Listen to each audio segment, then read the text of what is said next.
Hey, everybody, welcome back to the Business Machine. And it is our second welcome back videos after we took a break there. We had Clifton on before, which is super awesome. And I'm really excited to have Rachel Kennedy on from Southern Lighthouse. And Rachel, it's funny, we met at a conference in Denver, Colorado. And yeah, and Conference my presentation friends. was so amazing that you're like, I gotta get a hold of this guy. Yeah, yeah. That's literally what But happened. Rachel and I do very similar things, especially in that manufacturing. You guys know that I love that manufacturing skilled trade space. Rachel's the same way, but really want her to tell her story. So Rachel, that easy question, and I hate elevator speech. That's so cheesy business BS, right? But when someone's, you're at a party or you're at a coffee shop and someone, and especially for you, because it might be a little bit harder to explain. But I think always with our entrepreneurs, the entrepreneurial sort of mindset, it's kind of hard to us to explain what we do. So what do you do? What do you tell people? I never Yeah, wanted to be an I still entrepreneur. don't. I had been a yeah. I have always been a career recruiter, and I worked for a commercial contractor, then the container store, and always asked the question like, why are you applying here? And always the answer came back, it's the brand. It's what we feel Yeah. like it would be like to work there. And so I thought, as a recruiter, how can I impact and enhance the brand so that my job in recruiting is easier? So I didn't know it at the time, but that was Mm-hmm. really called employer branding.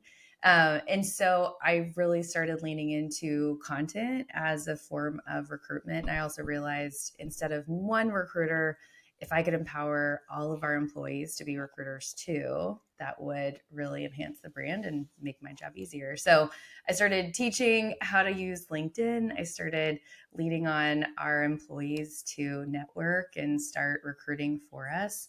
And so when the pandemic hit, I Okay. got furloughed from my job. Nobody needed Right. a Because no one retail is working. recruiter. I that's right. And so after a series of like hard conversations and thoughts, I realized the only solution was to start my own business. So Southern Lighthouse was born in the middle of the pandemic, really to help position commercial construction firms to be Mm-hmm. employers of choice, leaning on my background of recruiting, but also this love for marketing. And so, really, I help leaders and marketers in construction firms position themselves primarily through LinkedIn to Cool. be employers Very of specific, choice. and I like that because that's something that I wish I would have done. We just didn't niche. Like we will do whatever, and I just think that that's very specific, not only in who you work for, but what you do for them. And I think that's important.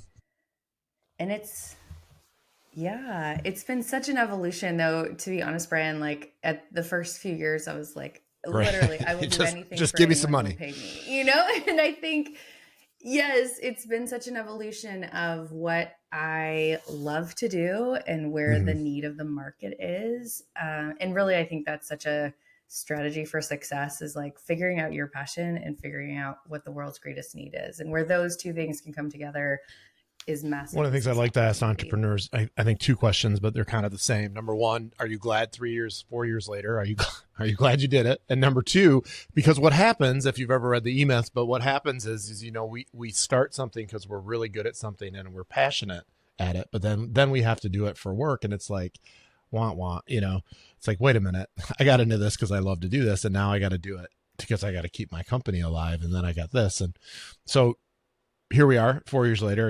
Are you glad that you made that choice? I mean, I kind of made the choice for you, but It was definitely the hardest time in my life. I had a newborn. I had a 3 year old. We had pulled out of school because of COVID. My husband and I were working from home. I had no idea what the future held. I suddenly didn't have a job or a 401k. So that was all super hard.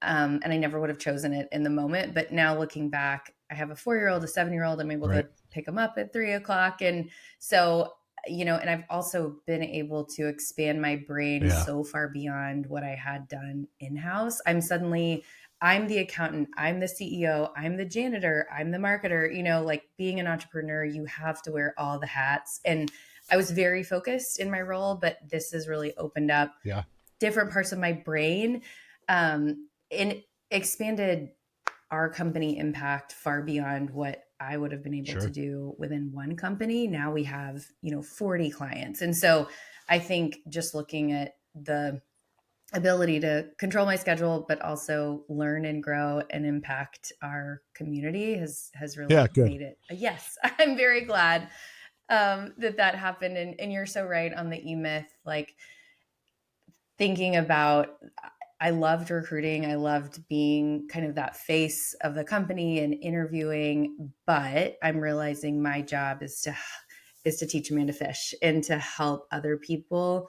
learn how to do that too. And that's really where the name Southern Lighthouse came from. I love the idea of this lighthouse is the guiding light to help ships get to their destinations. You Sure. know, there's rocky coastlines and there's deep waves, but if I can be a guiding light and help people get to where they want to go, then Yeah, and I that's my always try to. mission. So we've been in business 14 years, and man, there's been ups and downs, and some days it's like I don't want to do this anymore. And even if we decided to shut down tomorrow, like I was a high school teacher, I taught video production before I started this company, and you're in your bubble. You're kind of in your bubble, and I, I've met so many people and been inside of so many businesses and helped grow so many careers that I would have never ever had the opportunity. I mean, I had opportunity to shape young minds. That was cool seeing them go off and do things. But like I was in front of the CEO of Alro Steel and got to talk to him, the founder.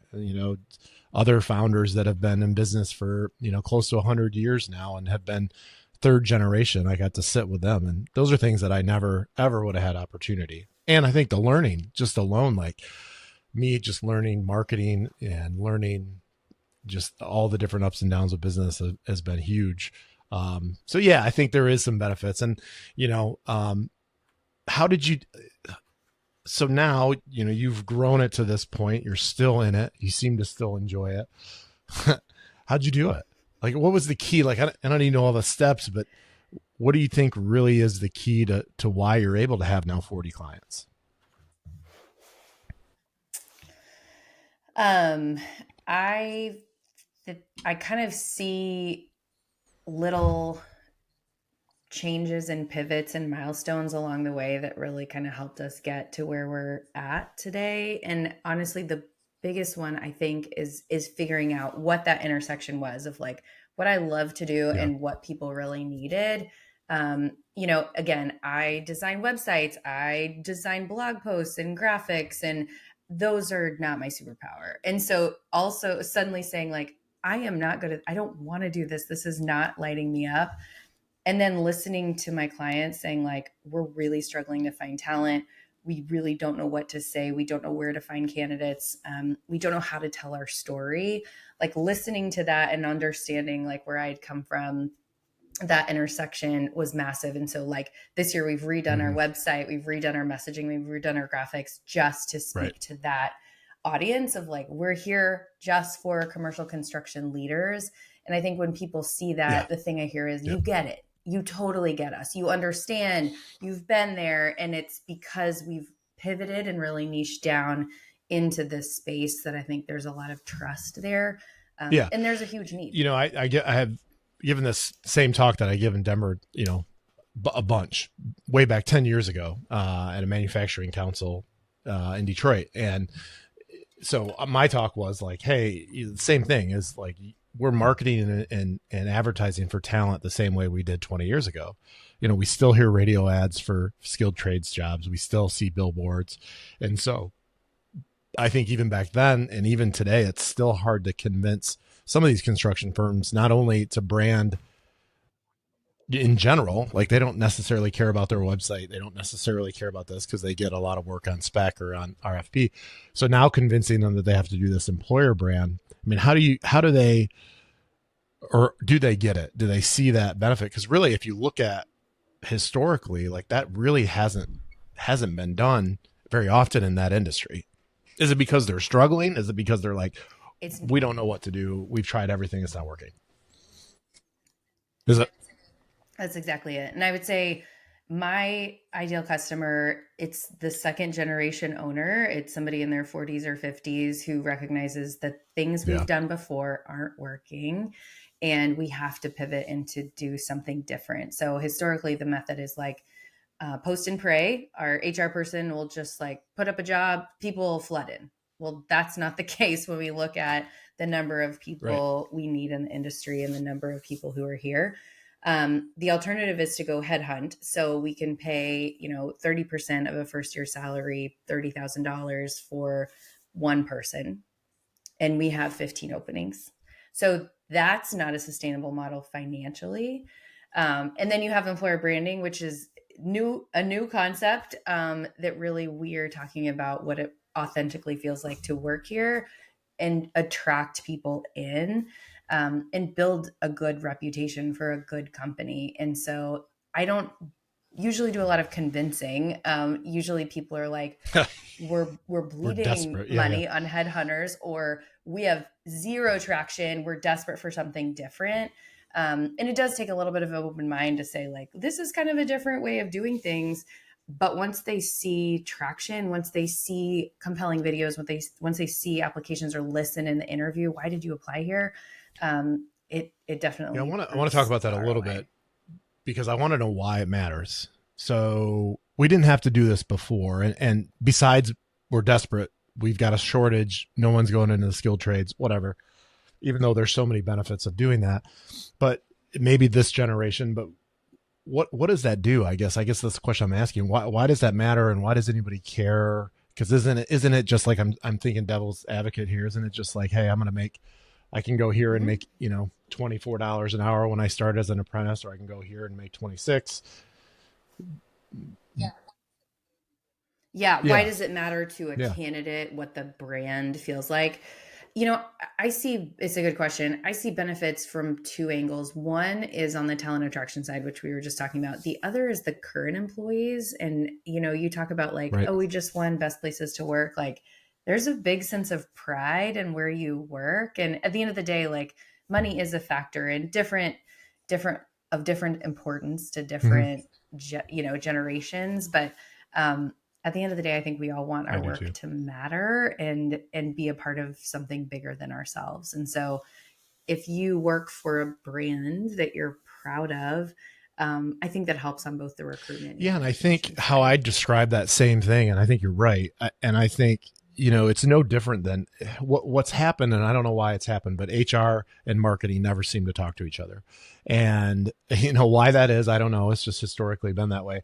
But I think what people want to see is what is it going to be like there for me, and what do other people think about the company, and who am I going to be working with? Like, really, if you go to most Mm-hmm. construction companies' website, you've got pictures of buildings and machines.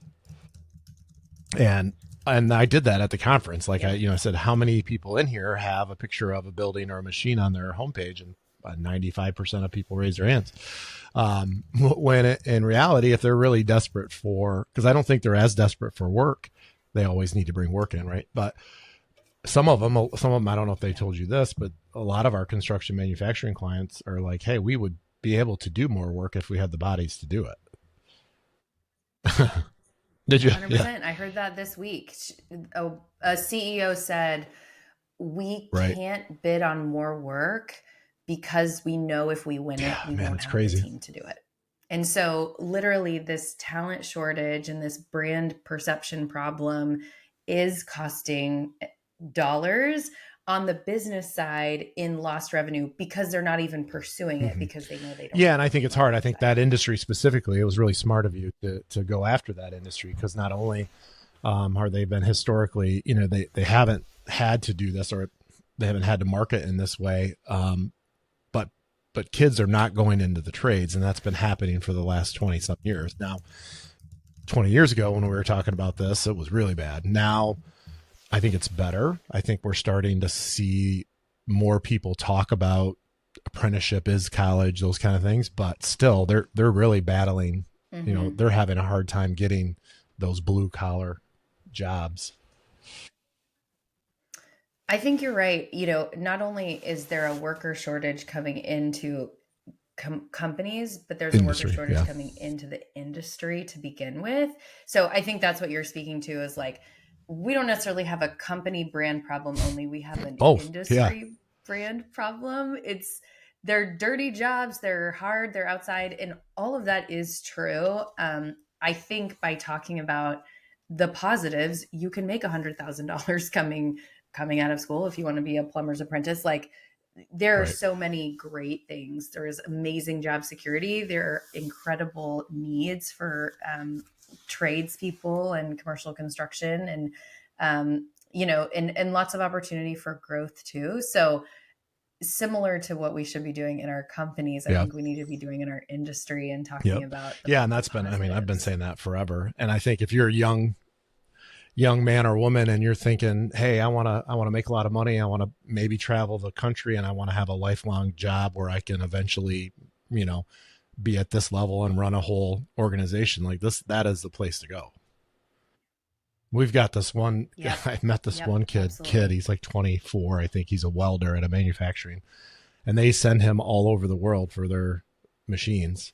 And he's like, I don't even have time to spend the money, but he's like, he's making six figures. He's traveling the world. He's like, I was in India 2 weeks ago, and he's like, never have that opportunity with Yeah. a regular job. Or, I mean, he's, barely just where out of college age would be.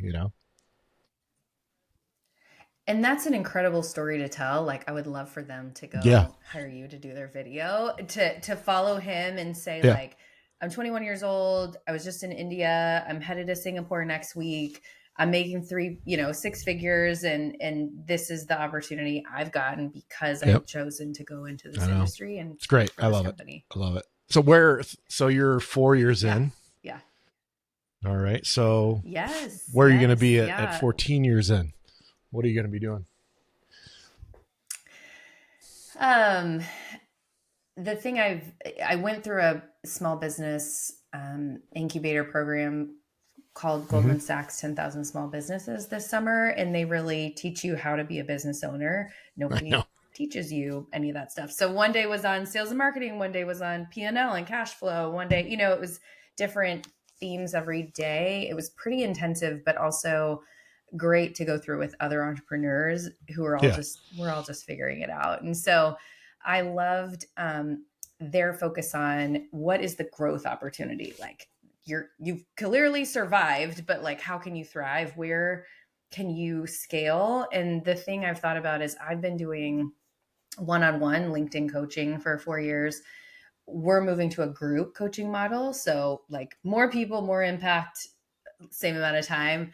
So I'm excited to Yeah. launch that class in January, and I see that as a ongoing part of our business is um, to build that course and then have four cohorts a year go through it. So instead of doing everything super custom or everything one on one, just being able to offer that impact in a small group coaching model is Yeah. is No, where I I love see that. us We were going talking about that next. the other day too. And I just think that um, it makes a lot of sense to do that. And then, of course, you would still have your one-on-ones that you would want to do, but having that same, because really it's Mm-hmm. just, teaching people and offering something of value to them that they can then duplicate. And I think you've been doing that. How do you, so you talked about picking up your kids from school, working at home and being a small business owner. My wife and I just last night it was after dinner, and she's a business owner too. And we're both sitting on our computers. And we're like, we work too much.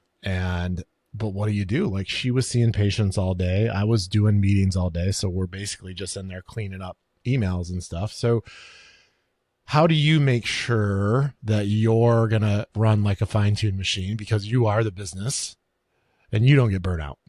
Because you'd work all day you'd work all day and all night if you could. Yeah. If I didn't Sure. have children or family or friends, Friends. absolutely. And to be honest, I think about the Yeah. Yeah. business all the time. Two things I just did.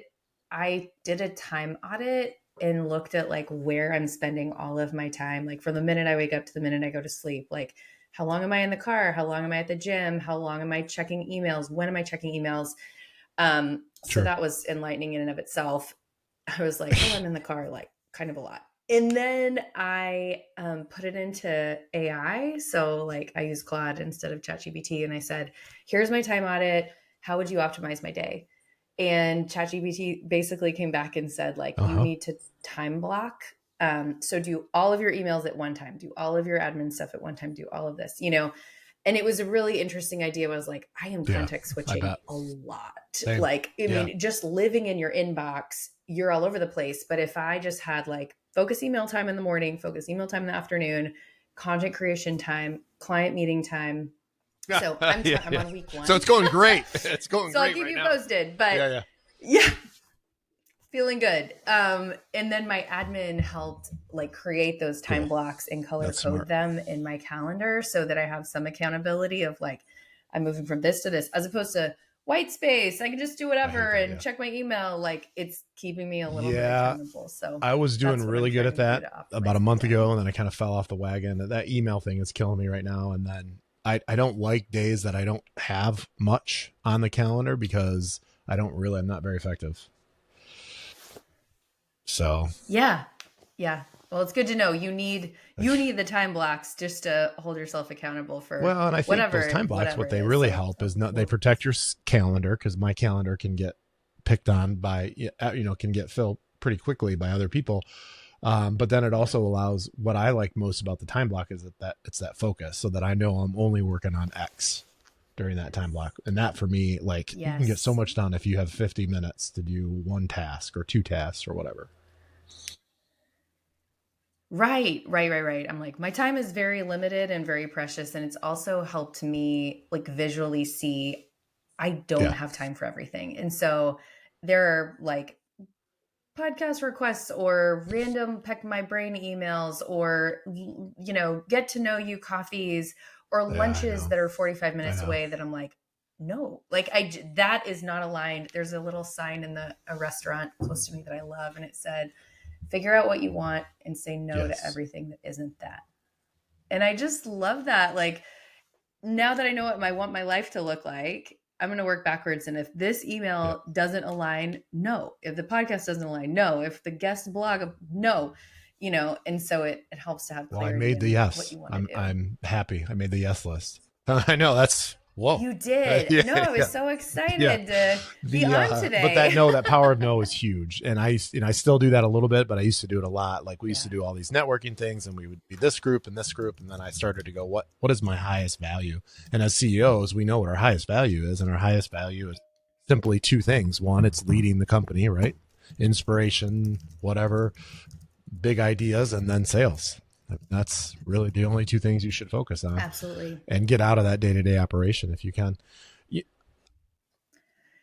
Yeah, and my calendar no longer has a time Yeah. block of just like work. I'm like, it's the Yeah. work I need to like get out and give to other people so Yep. that I And can that's stay that, focused. here we're getting there. Like it's mostly my fault that I poke my head into some projects and then I get yelled at for it. But for here, the only piece that's kind of left over for us is that sales and that overall vision, which I like to do.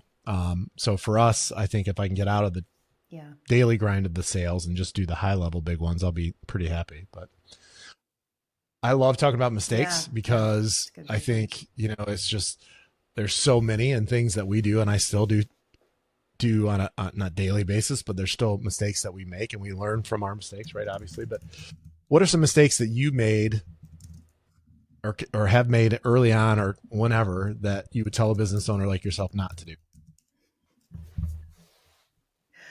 Um, one is not validating your offer.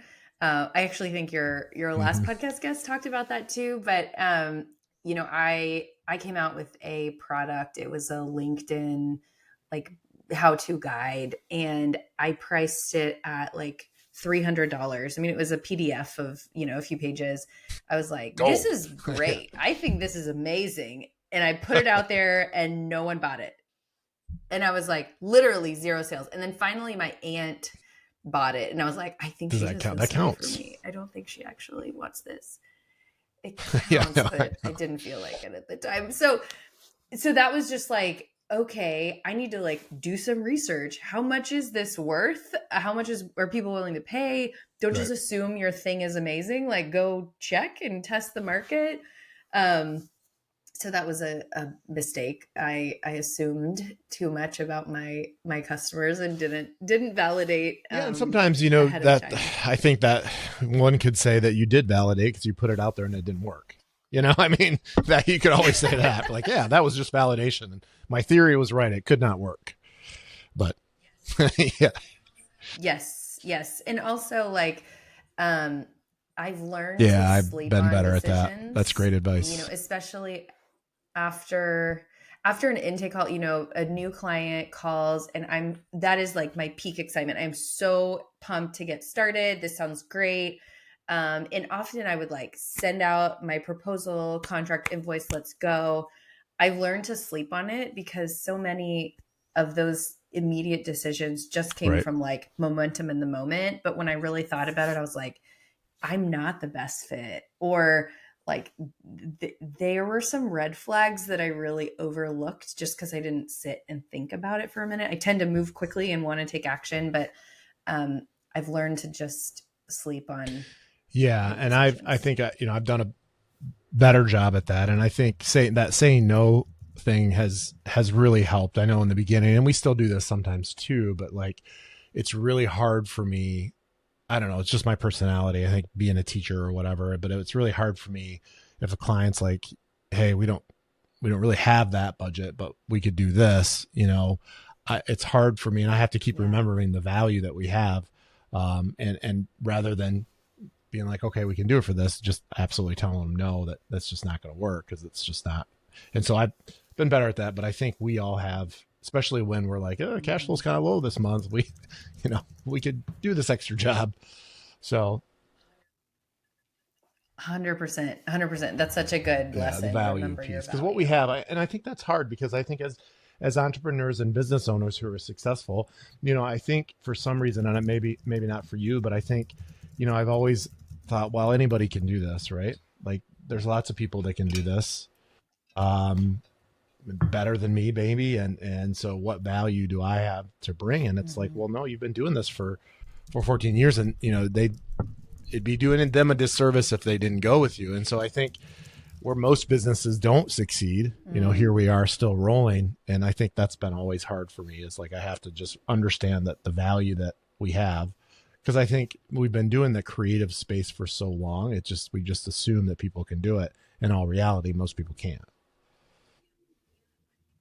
Yeah. Yeah. I think what's easy for you Mm-hmm. isn't easy for someone else. And that's why they came Yeah, to and I you in the love what you first do with place. that employer brand, and I love that it's the CEO because I think that's so important to hear that voice.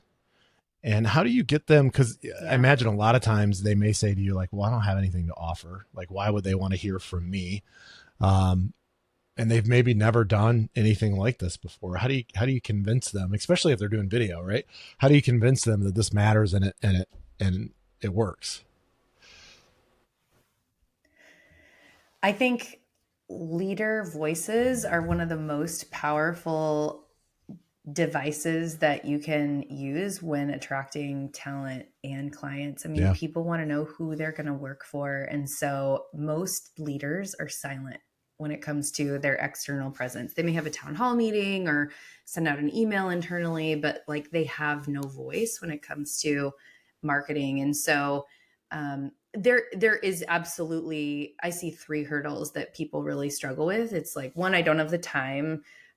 Clearly I'm not doing it on my own already. Two, I don't have a strategy. I don't know what to Mm-hmm. say. I'm afraid I'm going to sound dumb. I'm going to be off brand. You know, there's a lot Oh of yeah, I'm sure. imposter syndrome that comes with that. And you know, and three, they just don't yeah, they just don't have a strategy or the confidence to do it, and are afraid Mm-hmm. of the impact. You know, I don't know what this is going to do in terms of moving the needle. But like what we've found is that people work with Yep. people they know, like, and trust. And so the more you're known, the more people like you and trust you and want to do business with you. And so I really target primarily CEOs who do have a story, who do have a great company or a great culture or something unique about them that we can like really hinge on and talk about. And that is what attracts talent, because otherwise there's a void there and you're just missing so many client and candidate opportunities And I by think that staying industry, silent. the construction industry that you work in, I mean, everyone that I've met, I don't care how big their company is, but they're typically started kind of where everyone else starts and had made their way up to CEO, and kind of worked through that, and here they are running this, and they're just pretty much normal everyday people. It's not like, when you hear CEO, you're like, oh, Yeah, big CEO up in this corporate office. But I mean, I just met this guy. It was $200 million construction company out of Detroit. Pretty much the most normal dude ever. He started it like with 4 people 30 years ago, and there they are today. totally, totally. Everyone puts their pants on Yeah. one leg at a time in the morning, and yeah, the more you're known and liked, I think the more opportunities there So let's talk are about for you. employees and employer brand. How do you do on your own employer brand? And Such a good question. It really, so I recently hired two people, and it was such an exercise of like, am yeah, I am yeah, I yeah. walking my walk? Like when I onboarded them, I was like, oh my god, I need to write the note. Like I really put so much thought and effort when I was working in house as a recruiter to like onboarding and welcoming and having their technology ready and all that stuff. And suddenly I was like, oh, that's my job now. Like, I need to welcome them to the company and onboard them and help them um, get acclimated and feel welcomed. And so honestly, I Yeah, I don't know that right. I did a super good job, but it was like the first time in a long time that I was like, wow, this is really important. And it was cool. I did write a note to one of them, and then we got on Zoom, and she was like, Oh, good. hey, wanted to let you know, like it came and I've got it on my desk, and I just wanted to say thank you. And I was like, Yeah, I love the handwritten note. okay. Like, the thing we tell our clients to do, like we're walking in it Yeah. actually works and That's what we helps. did So when we redid our brand and website last year, and because we just started to see things in there that we were building for clients and telling clients never do this, and looking at our own stuff, we're like, all right, we've got to get this right. yeah, And that took a while. I'm a very bad right, client, the cobbler's children. very very bad. Yeah. The Oh yeah, I'm the yeah, worst same. boss I've I ever would had never by work for far. me ever, ever. So No, that's a whole no nother question. piece, I think, as a business owner. It's one thing when you're by yourself and you're like, I'm going to make this happen. I'm going to make this. I'm going to do everything. It's no problem, right? And whether you, let's say you're really good at delegation too, but now you've got these other people that are representing your company who, and that was one of my mistakes is like, yeah, do my people care about the success of the company? Do they? Absolutely. Do they care about me? Yes, absolutely. But at the end of the day, like it or not, it's just a job. It's a W-2 job, and they're getting paid, and they have to work X amount of hours. And so how do you make sure that you've got people that have that sort of mindset that you do, that are going to help you grow the company?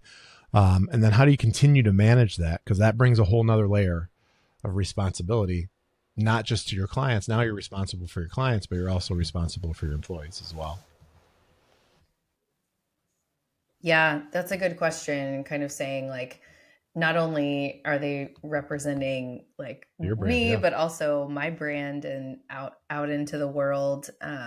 Yeah, we've done some trials. So like when I work with clients, I always start with a pilot project. Like, let's just take a baby bite and That's make sure smart. it's I a like good that. fit for you, make sure it's a good fit for me. So like with my team, we've had kind of like, let's just do a baby bite size project. Let's just have a little short trial period and make sure this works for you, this works for me. We can kind of work it out. So that's been helpful of just, low Mm-hmm. risk but high impact. Like, let's kind of give it a test run and make sure that Yeah, everything's a I good like that. fit That's a on good both idea. ends. Test project. I like it. Smart. Thanks. Yeah, I stole that from a marketer, and I was like, ultimately, I want a long-term relationship with my clients. Like, I want to be part of, their ongoing support and success. But like, it feels like we're getting married on the first date. And she was Yeah. like, Little date. just go on a date. Like, just do a small bite-sized project and just make sure it's a good fit and that they get some early wins, That's which gives smart. them confidence in you. So that's where I always start with just a brand audit. Like, what are we even talking about? You go to the doctor, and he does a once over, and you get a diagnosis, and then Mm-hmm. you go in for surgery if you need it. But maybe you don't need it. So like, let's always just do a diagnostic, um, just to see what we're working with. Pop under the hood, check it out, and then it gives us a Mm-hmm. game No, I plan like that. for moving forward. So if you could tomorrow just start over fresh, would you change anything? Oh my gosh. Would I you? would I get an bet. I office. know, man. That's why I'm sitting here, because that was one of the things. Most of my employees are remote, but I like that separation. I work at home one day and a half a week, but yeah, Yeah, that's so tactical and funny. I have worked at home the whole time and primarily in the beginning because of COVID. I mean, there was literally nothing else to do. And we're trying to manage like kids' schedules and all of that. And it was convenient, like popping into the refrigerator or doing a little laundry. But I'm also recognizing the importance of dedicated, focused, and quiet time. And just yeah, mentally being in the right space. You know, it's like if I'm getting text messages, even from friends, and then, the Amazon delivery guy comes and then I'm doing a yeah. little laundry, it's like I'm not doing my best work and my brain is not as focused. So that's on the agenda for moving forward. But I kind of wished I recognized the importance of dedicated, Right. focused time and space for Yep, and output I for the like the people. balance because I like to mix it up a little bit because I'm a little more Hmm. efficient sometimes at home than I am at work, and sometimes vice, it just depends on the day. So I do like that mix, but I do Sure. love driving in. But I'm starting to wonder, we've got this huge great building, and the majority of our staff doesn't come in because I don't care, wherever they're more comfortable. But Yeah, yeah. What oh about you? man, What I would would. Oh you man, so do many things. differently The for number one thing transitioning? I think I would have done a really good job at niching. I would have done I would have niched to a very Mm-hmm. specific industry and services maybe, and I would have charged more in the beginning. I mean, those are two things that I'm still not great at. Ugh. Like Yeah. I've kind of removed myself from that process, but good example today.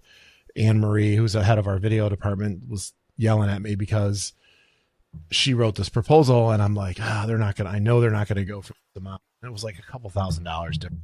So I changed it, and she's like, "What are you doing?" And come to find out, I Yeah. left my lower numbers on there, and it wasn't that low, but I explained to them, the different options, and they're like, "No, no, no, let's do 2 days of shooting." And so she was right.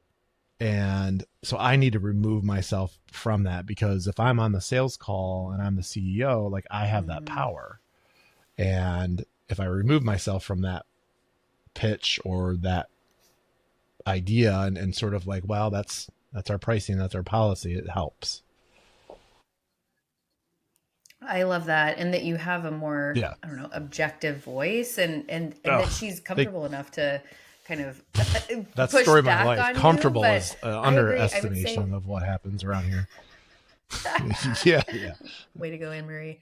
Um, I think the hardest part of business has yeah, been figuring out your value and knowing what to charge. Especially starting out where you're like, I've never done this before. But I think I went through a transformation when um, I used to sell um, tactical got it. deliverables. Like, I will rewrite your job description. I'll rewrite 7 job descriptions, and that will cost you blah blah blah. Versus, I gave away the strategy for free. I was like, well, I'm going to have to already do your competitive research, and I'm going to have to check out your website, and I'm going to have to do some interviews. Like, that's all just free stuff. And then I was like, wait a minute, like, that's the real deliverable. Like, they can't read Mm-hmm. the label from inside the bottle. They can't, they're too close to it. And so by having an outside brand perception, that is built into the strategy, and that's a Yeah, standalone yeah, service, and that's something you can charge for. Then you can say, and I'll do your job descriptions. But like, I offer more value than just the tactical deliverables. yeah. Strategy is a value, and I did not Yeah, you recognize don't think that that is at all. for Like many us years. doing, like, we didn't used to charge for, like, us doing discovery and figuring out, and that's just, so now that's a Right. separate line item because that takes work. To me, I always thought. But I That's right. learned from Sandler sales training a long time ago is it's that money thing is always very difficult because throughout our lifetime, money's always been dependent on how you're raised, but money's always been something that's hard to talk about. Like, we don't tell people how much. We don't tell. My parents Yes. never really Yes. told me, and we don't tell people what we make. And so getting that Nope. conversation going is difficult. And when you're really trying to get a client, in my head sometimes I'm like, well, let's just get them in, and then they'll be good clients. But typically your lower paying clients are not your very best clients. Yeah. I I think I heard yesterday, like the smallest dogs Yeah, yeah, yeah, bark yeah. the loudest. It's like we spend so much of our time and energy with like the 20% small client, and we should Yep. be spending, Yep. 80% on big clients. But I also read a phrase in a sales book, and it was talking about like you're not pushing a solution on people that don't want it. Sales is really about giving them a Yep. solution to their biggest problem.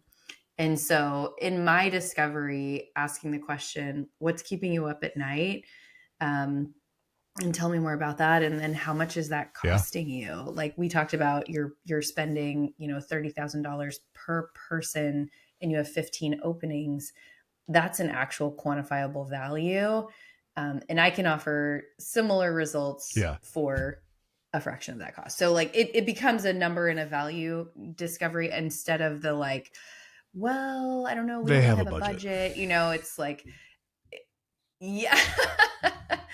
But you're right. Like just starting that conversation can be so challenging, and then articulating your value Yeah. I can always be ask can that be hard question, like, too. do you have a budget? And sometimes I'll get it. And sometimes they'll be like, no, that's why we called you. I'm like, no, it's not. Like, I'm like, give me a range to work with. Yeah. And Yeah. that's hard. And I think, that's my piece of advice for people when they just start off is charge more, or anybody that's listening right now, charge more, because the worst thing that's going to happen is they'll say no, and you can come down. I mean, my business coach told me a long time ago, keep raising your prices until you start to get a few no's, and then come back down a little bit. Yeah. So we did that last Yeah. year, and it was really good. And then taking me out of the equation, because I would just throw numbers out there, and the team actually goes by, well, let's Yeah. figure out how long this actually takes us. Oh, good idea. So what is Yeah. your one piece of advice? Someone's I love listening that. to you, deciding that they're going to quit their job, and because you told them it was amazing and easy, and wow, what would you tell them to do? Don't I always tell them, I used to I tell people didn't. just do I it. Now didn't. I'm like, yeah, don't do that. Yeah, don't quit your job. Don't do it. Yeah, it's not easy. Being an entrepreneur is the hardest job I have ever had. I had a baby in February, and I birthed this company in June. So like both of my babies Which have one's grown up easier? together, and they're both 4.5 years old. Yeah. They're both super hard. Yep. They both keep me up at night. They That's both wake me hilarious. up early in the morning. I think about both of Oh, them constantly, and I'm constantly so questioning funny. my judgment with That is a both of great them. analogy. That is amazing. I am very I love that. I'm very glad they're both in the world, and they've both made my life so much richer. And I see a legacy I for love it. both of them that will last beyond me. So I guess my advice would just be to think about your future, find out what you want to do, and say I no love to that everything that advice. isn't that. God, that's really cool. I don't know why I'm thinking about those same things right now. I have a 10-year-old left at the house, and same thing. I mean, that's really interesting. So you talked about legacy. What is your legacy? What do Yeah. you hope your legacy is? My life legacy, I want to just make life better for people. And that's where the lighthouse analogy comes from. Again, like I just want to make smooth sailing for anybody that I come in contact with. I'm sure you've read the story Brand by Donald Miller, and he talks about we're not the hero, we're the guide. And that's what I really love, is to be a guide, to be a lighthouse for my clients, and help them I get love that. where they Yeah, want I to love go. being that guide is because you said something earlier too that I really agree with. But I think that guide and your mentor for businesses is what we do. But also, I think solving a problem. I mean, I think all marketing is, or anything that we do really is just solving a problem, creative in a creative way, I guess. And when you're pitching people, what we used That's to right. do is pitch them about us and all the stuff that we do, blah blah blah. We've got great core values, and they don't give a Yeah. shit, right? What can you do for me? Like how can you help me solve this pain? And if you're selling towards pain, you're in a really good position. So yeah, I love that, helping others. I think that's something that we forget. I think even if you decided to close shop tomorrow, the idea that you were able to help a really good person get their voice out into the world, and then maybe that Mm, attracted some people to their business that they potentially changed their life, which I know you've done. I think I think right. that's something fun to think about that we don't do very often. Um, the dollars that you've brought into the economy because now they have more employees. I mean, those are all things that are important. That it's hard to when you're wondering who's emailing me right now and what do I got to do tomorrow. Yeah, and I think when we think about our own businesses, I was like, gosh, Yeah.